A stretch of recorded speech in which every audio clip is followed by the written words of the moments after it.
Karena Hari Berkabung Nasional, Pak Habibie adalah presiden ketiga. Dia membuat pesawat.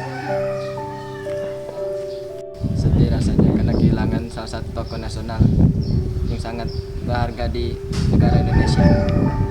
Dia adalah tokoh negarawan, pencipta pesawat. Sama Pak Habibie itu presiden Indonesia yang ketiga, tokoh reformasi.